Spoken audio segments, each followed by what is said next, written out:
This is a podcast from comedianscomedian.com.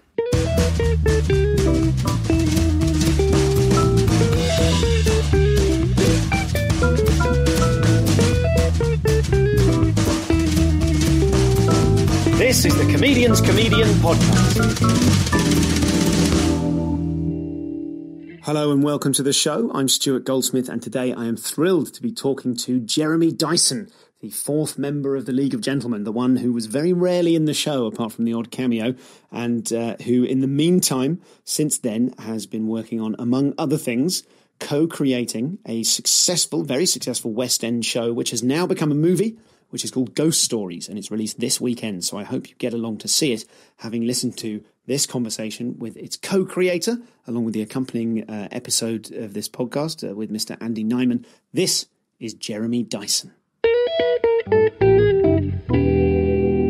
Let's start by talking about Ghost Stories and the collaborative nature of it. Let's talk about working with Andy Nyman, with the great Andy Nyman, who's just walked out of this room. Indeed, the great Andy Nyman. I didn't realise that you were childhood friends. Yeah, and that's the curious thing is we grew up together. We were best friends from sort of age 15 onwards when we first met, and but then we had these independent careers, and it never really occurred to us to work together at all until, I think idly we might have had conversations, around about 20 years ago, like, wouldn't it be nice? But nothing more than like one or two idle conversations, and so he was on his track as an actor, and then latterly with the magic as well, alongside the acting, and I was writing comedy and everything that came from that. So when he called me with the seed of what became Ghost Stories, it was interesting, and it came at a really interesting time for me, because we'd stopped doing the League.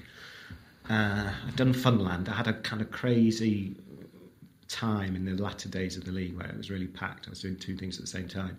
And then I kind of lost my way a bit coming out of the League. I've been doing League of Gentlemen for 10 years. And Funland was kind of part of the back end of that. And then I sort of lost sight of the core of who I was. I think this is all in retrospect saying that. And so the call from Andy was like, it was like a gift from the gods, because it was like getting me back on track. From my point of view, he said he'd had this idea for a play with three men telling ghost stories, and this was inspired by two things. One, him walking past the woman in black and thinking, why is there only one scary play on? It's insane that there's only one scary play on in the West End. And the other was that he'd been to see the Vagina monologues and got bored within about 3 minutes, and but then sat there thinking, God, somebody's making a mint out of this. 3 casts sat there reading, not even having learnt it. I wonder if you could adapt that model and do it with Ghost Stories. So that was basically what he rang me with. And immediately I thought, that would be fun. And so then we sort of got together, chatted about it. It was all very loose. And then there was a year of us kind of very, intermittently emailing each other. So I sent him some of my favourite ghost stories, and he sent me little bits of things he'd written, little vignettes of scenes and ideas. And it was very loose, and we had no sense of what the thing was going to be, or even if we were going to commit to it. It was just in between other stuff. But then the genius thing that happened was Andy's friend Sean Holmes, who's a brilliant director Andy had worked with on stage, had just got the job at the Lyric as taking over as artistic director at the Lyric Theatre Hammersmith, and Andy had already talked to him about this kind of nascent idea, and which Sean was really interested in, and he called us in on his first day in the job, questioned us about it, And we already had enough of a sense of the kind of thing that we wanted to do without any idea of what the story would be. And there and then, massive balls on his part, he programmed it. He said, right. Money where your mouth is. He looked at the day. He said, a year from today, it's on. Oh, wow. And it was so brilliant because by doing that, well, one, it was a massive vote of confidence in both of us, which was the sort of boost that we needed, I think. Somebody was taking us seriously. And two, because we were both busy, always busy with other stuff, it would have been the easiest thing in the world for it just to have remained a pipe dream. And he got that as well, I think, and he sort of saw an opportunity in it. He knew that that was the way to make it happen. And it was the most exciting thing because it was the opposite of television commissioning, where which I was completely caught up in on the miserable exercise bike of that, where you write scripts, send them in, they don't get made. And so this was the opposite of that. It was so exciting to think, oh God, well, we write it and then we're going to do it. And you already have all of these conversations that you'd had, the things you've sent each other remotely. So then the thing became, that was like January, and neither of us had any time till July. That was the thing. Okay. Where we could sit down and just get a clear 2 weeks. And we blocked 2 weeks out in the diary in July to start writing, outlining it, whatever this thing was that we didn't know had no idea what it was going to be. And then about 2 weeks before, Andy rang me up. He said, we've got 2 weeks blocked. He said, I think I can only do a week of that. And I said, thank God I can only do a week as well. So then we had a week. Same week? It was the same week. But the thing was, his family were going away. And I live in Yorkshire, not London. So I came down to stay for that whole week. And that was the thing, it was just us for like 5 days. And again, because we'd tilled the earth and sowed the seed, without realising it, we'd done a ton of work. It was imaginative work. And here's a little writing tip about, so much of the work of writing happens when you are not doing it. And that's why it's really important that you put the hours in when you do, because that's exactly what you're doing is you're not actually doing the work. You're preparing the soil, and the work happens when you're not thinking about it. And that's what we'd done. We'd had a year of that. It sounds like the perfect way to make a thing. Well, funnily enough, you come across it in so many other people's stories. I remember I did a talk with, the playwright that did the adaptation of Warhorse, Nick, I can't remember his surname. And we were talking about it afterwards, and he was talking, because they were around the same time, and he said he had just a very similar experience. The way the National had done that is it was loads of workshops, and it was very loose, and it was over a long period of time, and that's what had allowed it to come out as strongly as it did. That, in his opinion, that's what it felt like, because there'd been that space in which you knew it was happening, so mentally you were committed to it. It wasn't provisional. And there was the space there to explore, to play. And that was exactly what had happened with me and Andy. And then you hear about it, like I remember reading about, or Andy telling me about Book of Mormon, where they basically self-funded all the development. And they did, 9 workshops or something, a huge amount of work, because obviously they're wealthy and had the resources to do that. But nevertheless, because they were able to do that, it came out as well as it did. And it is a fantastic process if you can, and it was really how we did the early days of the League as well. I was going to say, when you were initially taking it up to Edinburgh as a show, that presumably when there were no stakes beyond a desire to be successful, a desire, ambition, yeah. And I think a lot of people listening to this will be either a few years ahead of or a few years behind that kind of point. Well, that's exactly what it was. The League was exactly the same. It was, let's put the show on right here. Steve ran a little theatre company called 606 with an old good friend of mine, Gordon Anderson, who was a school friend of mine. And it was out of that the League was born, because we were all writing in pairs and exploring, but we weren't working together as a group. And Gordon sort of spotted this pool of talent and said, look, you should work together, you should pool your resources. And they had a little slot that came up where they'd been at, little festival at the old Soho Theatre, the Cockpit Theatre as was, and Gordon said it was just the same as Sean. Gordon said, "Look, do a show and we'll put it on then."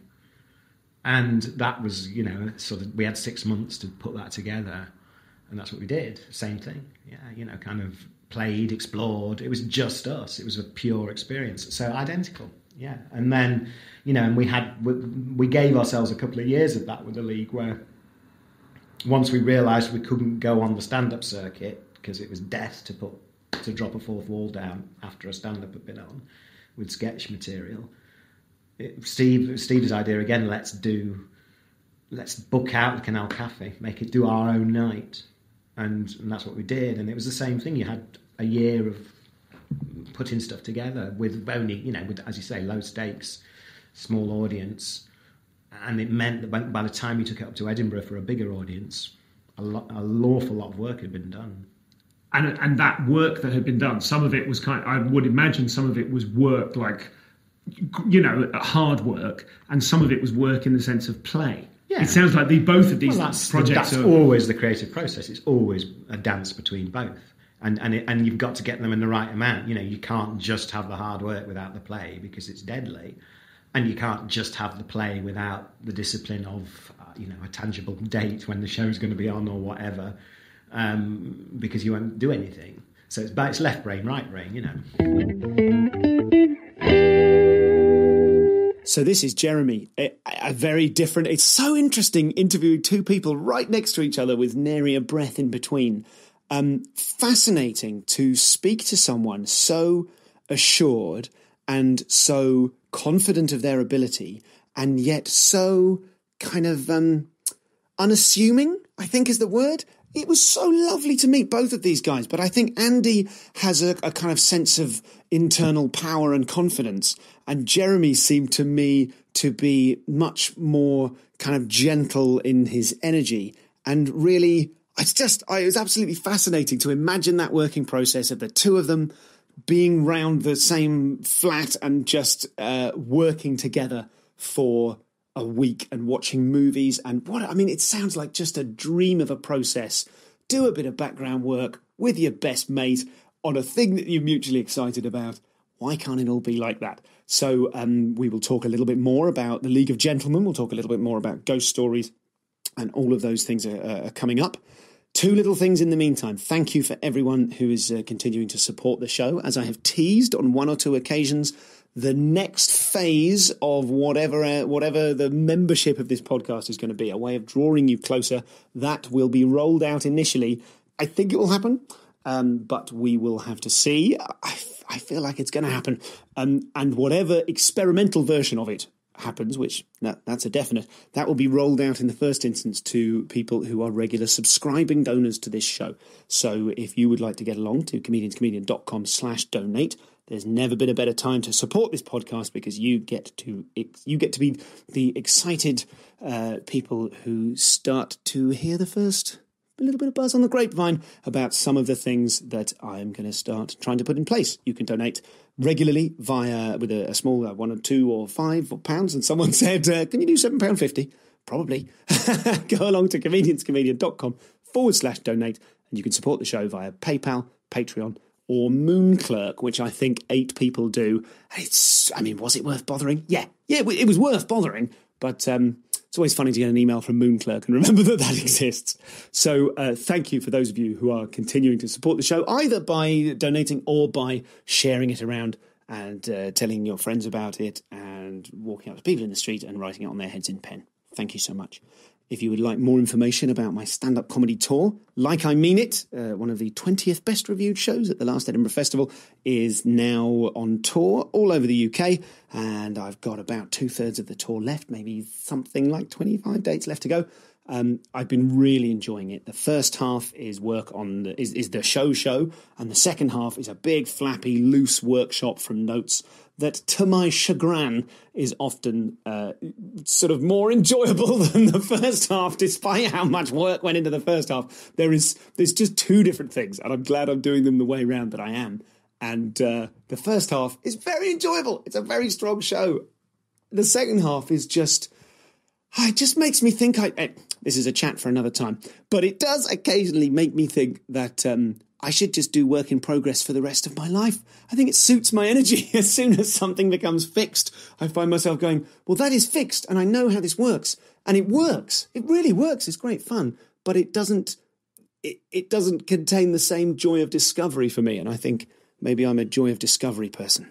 That's all I have to say on that just now. Let's get back to this conversation with Jeremy Dyson. And let's look at those collaborations, the League and working with Andy. Do you particularly have a role that leans towards the hard work or the play? And where do those teams, those different collaborations, are there people that lean towards one or the other?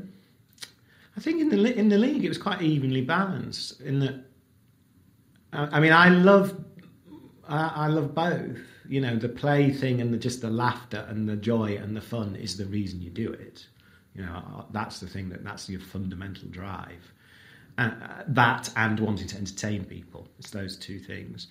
But I also discovered, which I never realised before, you know, from doing the League, that I had an editorial brain. That I was able to look at stuff and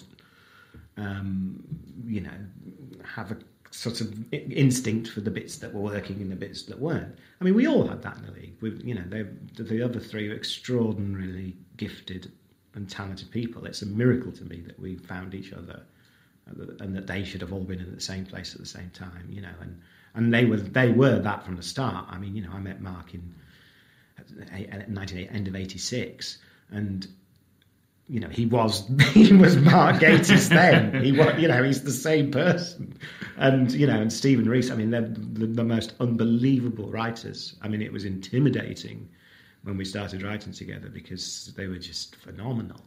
And I, you know, so many memories of the first time they performed. They used to write stuff, and then they were sharing a flat together in Highgate.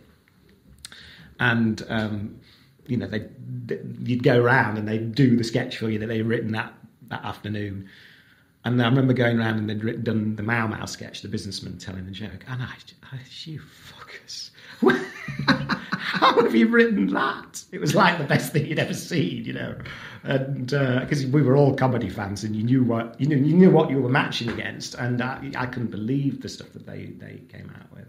I still can't. That's fascinating to hear that you were intimidated by it, because I think I've certainly been in that in collaborations before where I've thought, how am I going to bring myself up to this? But that's the beauty of collaboration, because that's what happens.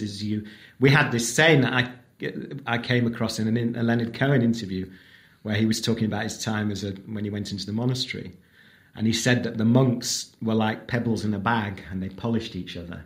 And I used to say that to Reese all the time. I used to make him laugh.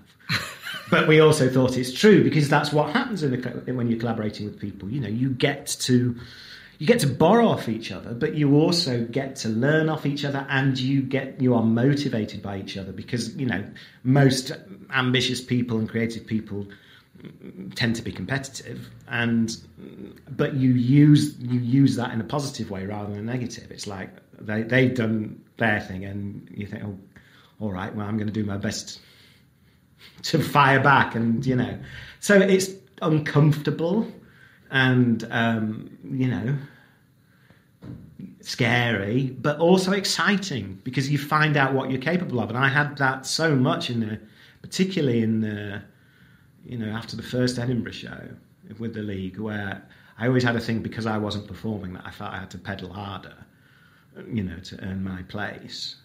But that wasn't a bad thing, because it pushed me to sit down and work.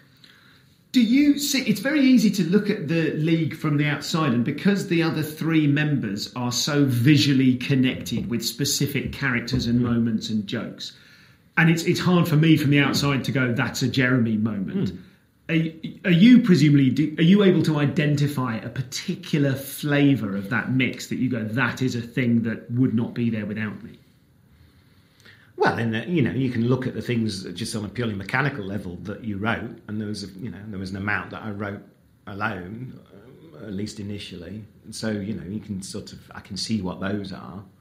I mean, as to sort of the more more sort of critical view of what one's place in that is. It's like you can't see it because your face is pressed up against it, and also it's death to think like that. If you start, going down the road of how important am I to this enterprise, negatively or positively, both ways are a foolish path to take. It's much better to be purely practical, and it's that lovely. Is it Henry Ford? It's it's the quote that I think Reagan used to have it on his desk, which is it's remarkable what you can achieve if you stop caring about who gets the credit, and it's much more exciting to just do it. And who cares?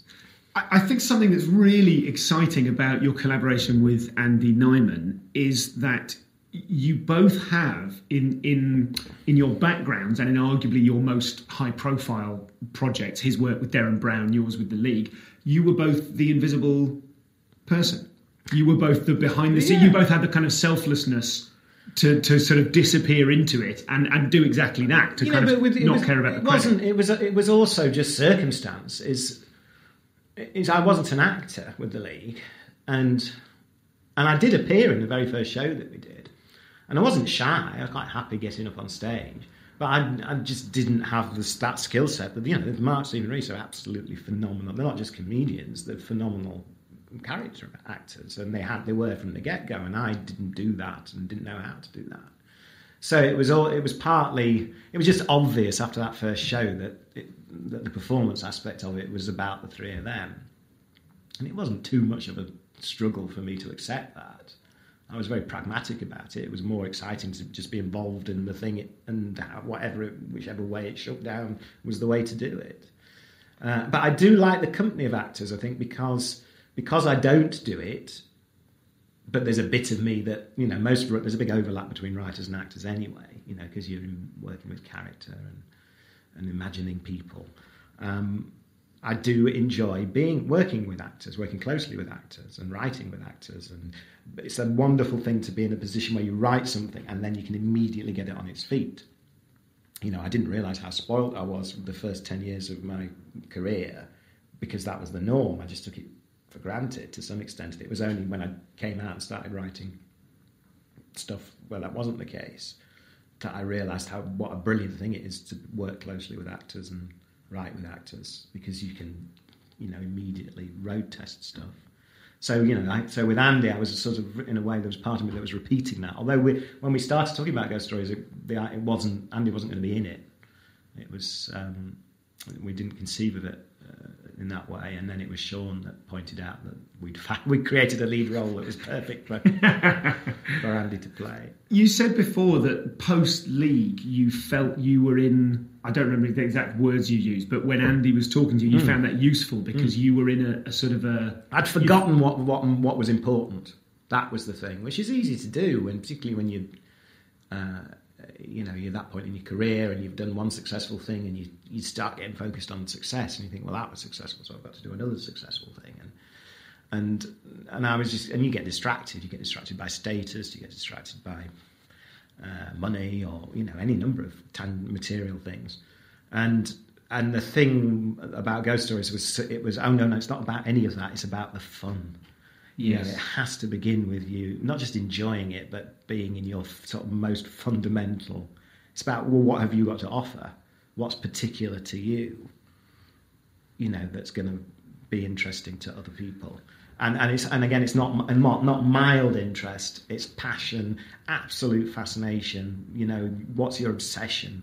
And that's where to do, I think, your best work. That's where you've got to be. I get the sense from how you're describing it that there was an element of that was kind of a rescue.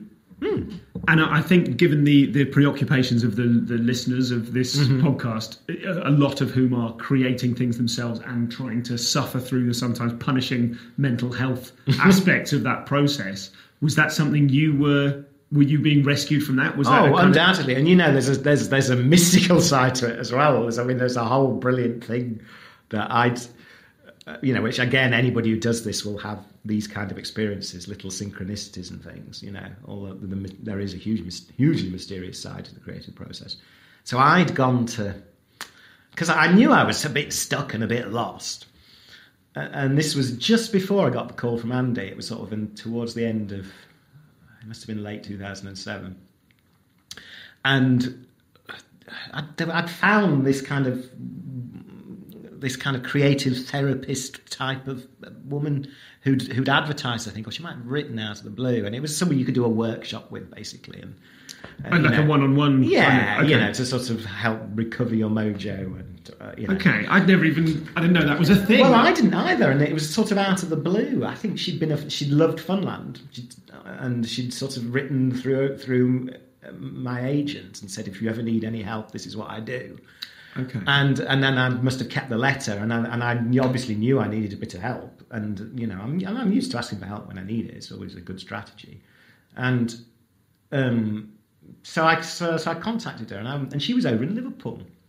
So I went over to see her about 2 or 3 times, and you just talked through. It was just talking through where you were and what you were feeling. It wasn't even particularly deep therapy. It was more practical than that. But anyway, the thing, it wasn't so much seeing her, although it was nice to do that.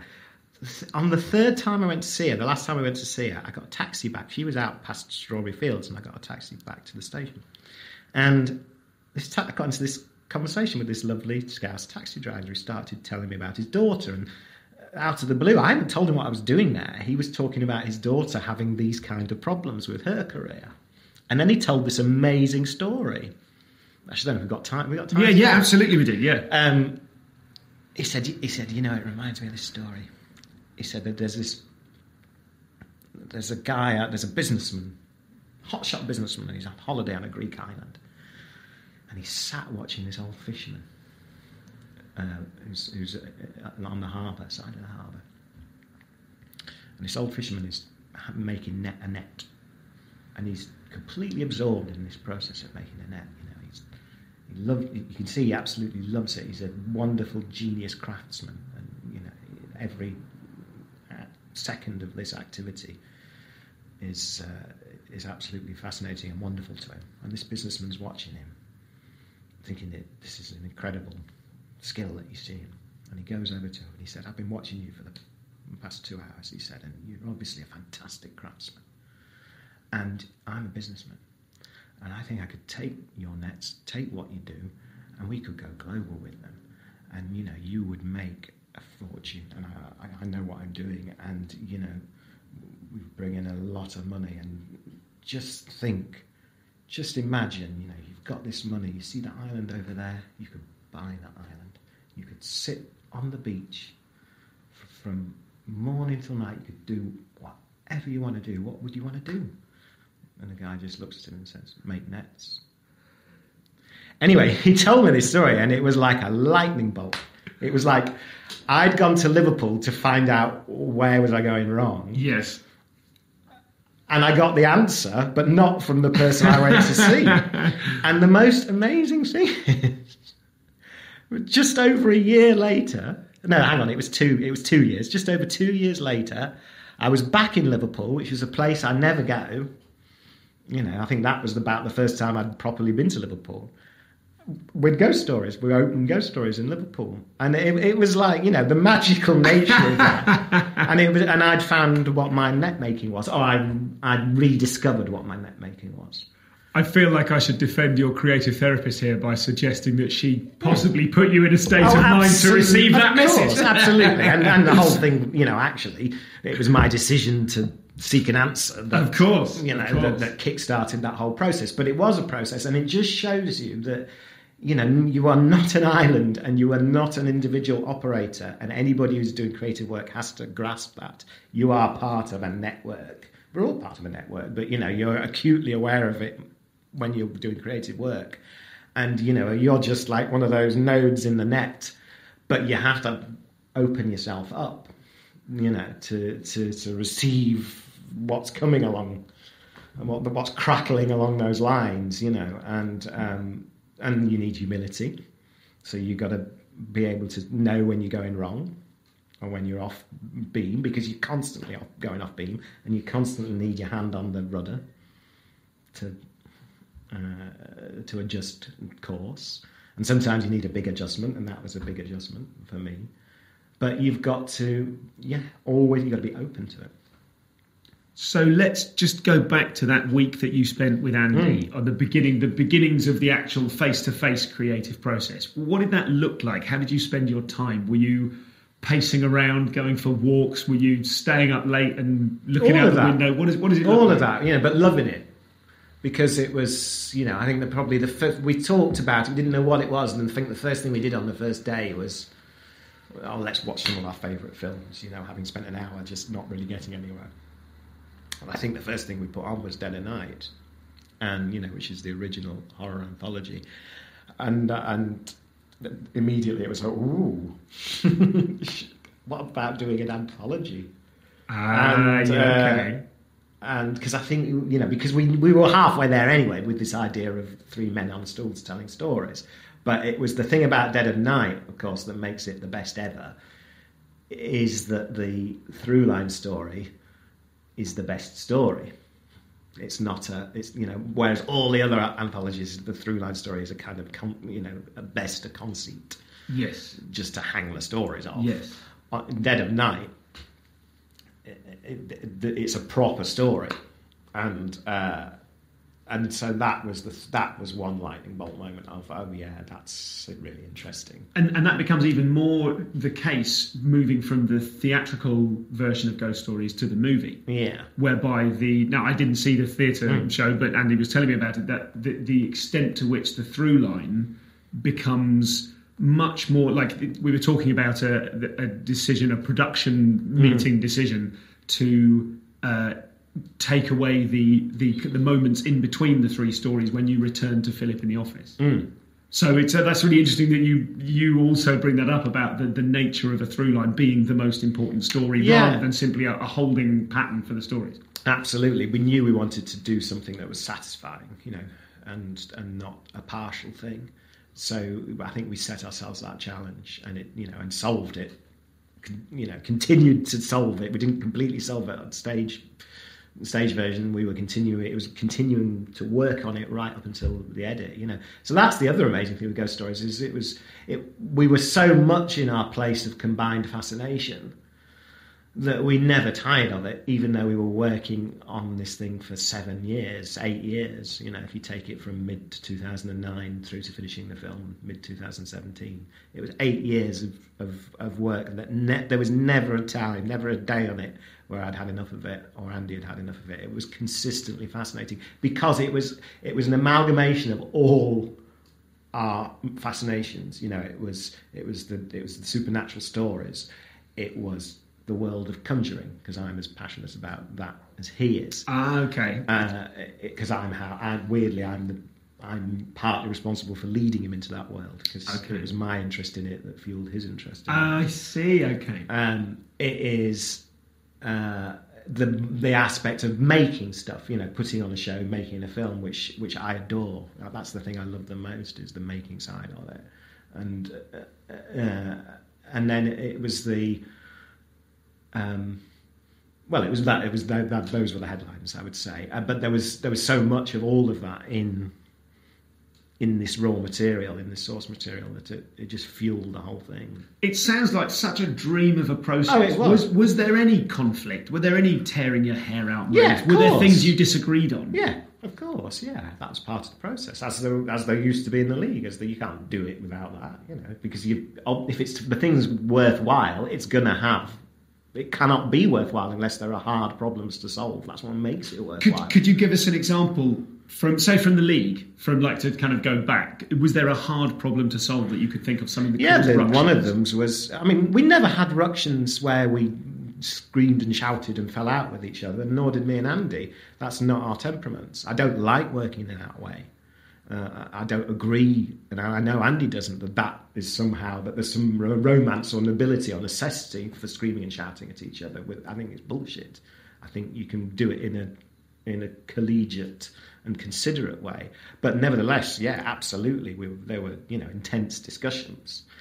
In the league, I think one of them was around the format, when it came to do the format for the TV series. Well, first radio series, then into TV series. I think we had a lot of it wasn't clear, and there were differences of should it just be a sketch show, should it have this high this high concept thing of the town. Oh, okay, so there's something as kind of, I mean, it's hard to think of a bigger decision at the base of something. So you can see why that would be charged, because it was, because obviously the stakes were high in terms of if making that high concept decision was, I love the word collegiate in that. It feels like, I mean, it's a lovely word, and it's particularly nice to kind of imagine that. Did it end with people making compromises, or like we trusted each other?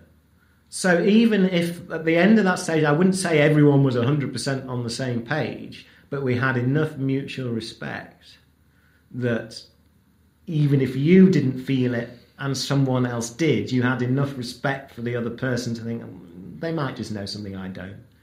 And that was all the time. That was just one example. I mean, and it's not like anyone had the monopoly on it. You could find yourself in, on the winning side or the other side, depending on what was you were talking about. And the similarly, I was thinking recently about the film of the League of Gentlemen's Apocalypse. The big central conceit of the characters discovering the real world. Yeah. That seems like a similarly it was kind of root and branch that was a struggle. Make. Yeah, that didn't come easily at all. It was. Were you for or against? Where was your position on that? No, I was probably for it. I think I was thinking we had to have a big idea at the heart of it. I mean, it was tough when coming to the film. I think because we were. It was at the end of a kind of natural cycle of a creative process, of something that had begun life at the Canal Cafe in 1995 or 96, and and we were at the tail end of that, and you knew that you'd sort of, it wasn't that you were exhausted with it, because clearly we weren't, because we came back to it, this year, and it was fully alive.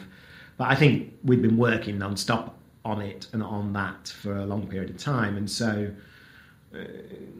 there was less juice or power at that point in time. There was more peddling, more work, because the process was a completion rather than a beginning. Yeah, and I hadn't seen the film. I don't know how it stands up at all. I'm not trashing it, because we cared just as deeply about it as we did anything else that we did.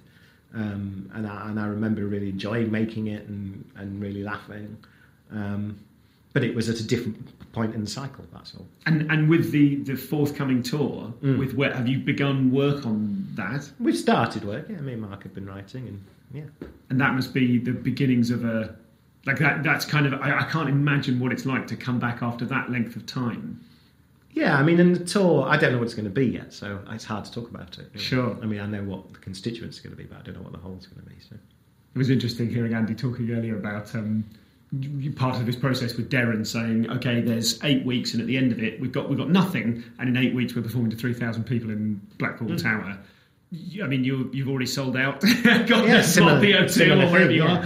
Yeah, and you're still at the beginning of that thing. Does that put a different kind of pressure again on the like? Can you still find that play, knowing that weight is at the end? Yeah. I think you're sort of used to that, because you've been through so many versions of it. Because you would go through that with a second, third series of the show. Where you were, that you're going to go to production at a certain date, and you're sort of used to it, and in a way you're grateful for it, because it's a much lovelier position to be in, knowing you're going to write something and it's going to go on and be seen by people, than the more speculative aspect where you can pour your heart and soul into a script that doesn't get made.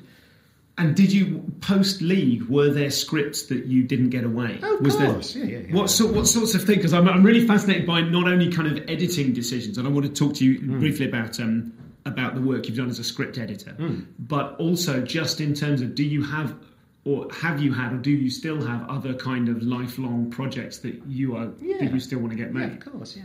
Yeah, any writer does, yeah. Can you without giving too much away, can you talk about what? Yeah, I've got film scripts that are written, and I'm working on several series ideas at the moment, and that are in various stages of development. And so that's just the norm. Yeah, it's a speculative business. When something is, that phrase, a failed script. I mean, a failed script would be one that you'd started, and you hadn't finished. That's the only failed script. Is when if you started it, and that's the only failure in writing.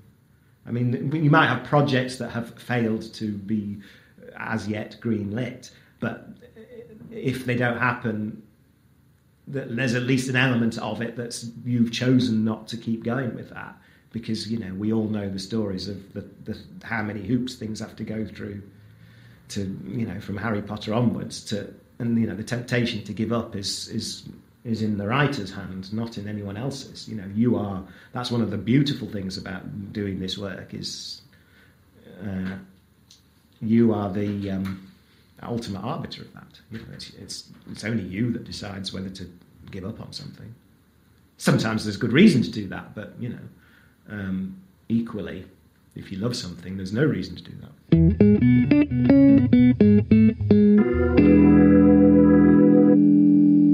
So I have a listener question for you from Ian Robinson via the Comedians Comedian Facebook group.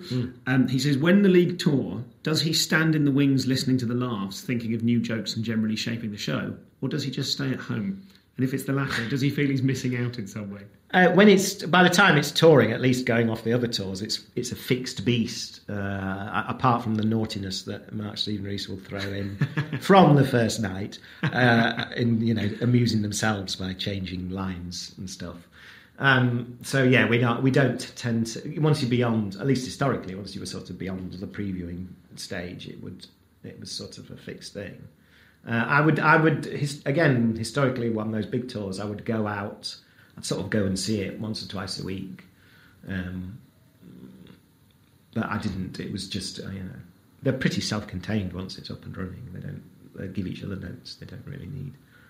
But apart from the one time I came to see them in Blackpool, I hadn't been to see it for a month or so, and they'd gone mad.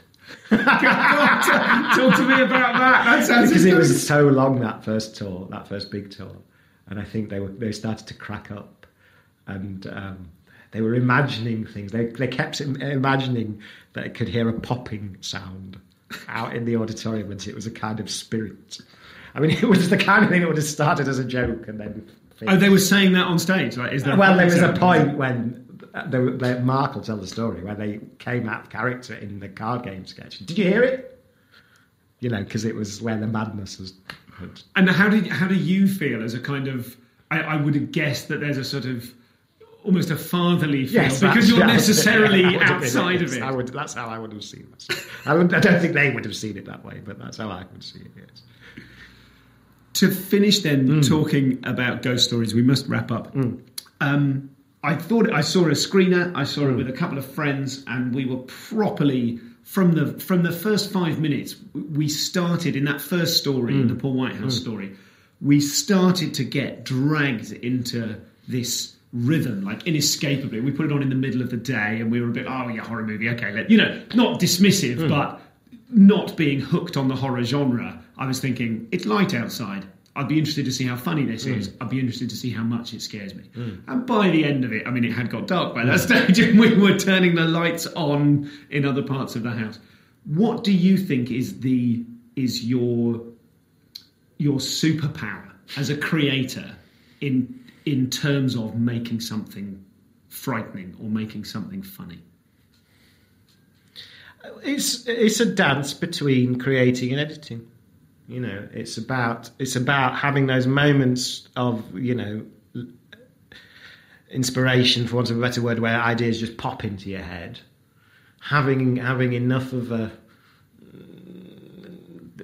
ability to recognise the good ones, or the ones that will play well to an audience, would be a more neutral way of saying that, and then being able to flip to a sort of right brain position of being able to edit that quite brutally.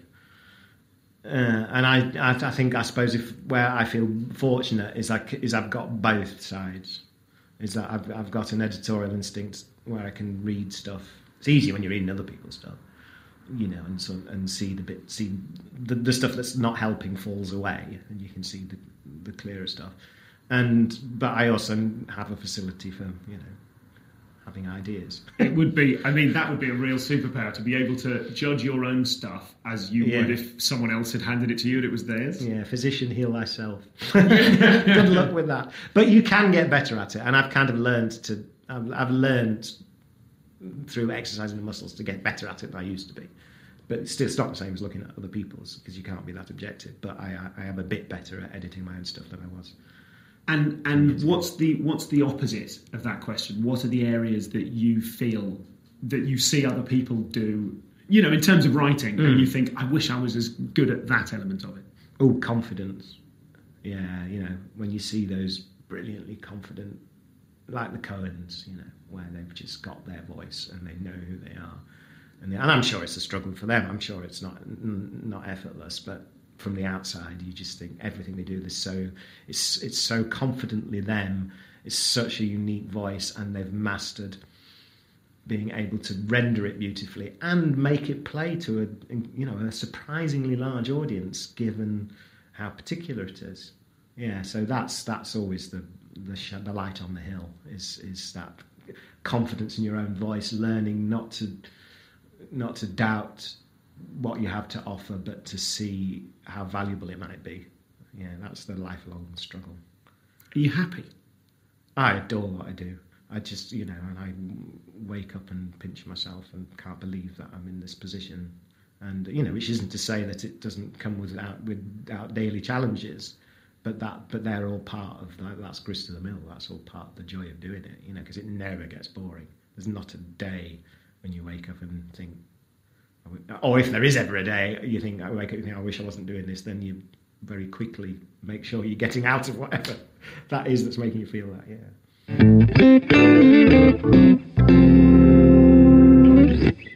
So that was Jeremy Dyson. Thank you very much to Jeremy. Thanks to Andy Nyman for coming on for yesterday's episode. Thank you to Amy and Louise for their part in making it happen. Thank you to Nathan Wood for very smartly and smoothly editing both these episodes when I chucked double the normal amount of work at him. And thank you to you for listening to the show, sharing it to your friends, coming to see my stand-up show courtesy of comedianscomedian.com/tour, and indeed for supporting the show with a regular monthly subscription donation at comedianscomedian.com/donate. No postamble today. I am simply swamped with things to do. A lot of them fun and potentially beneficial to you.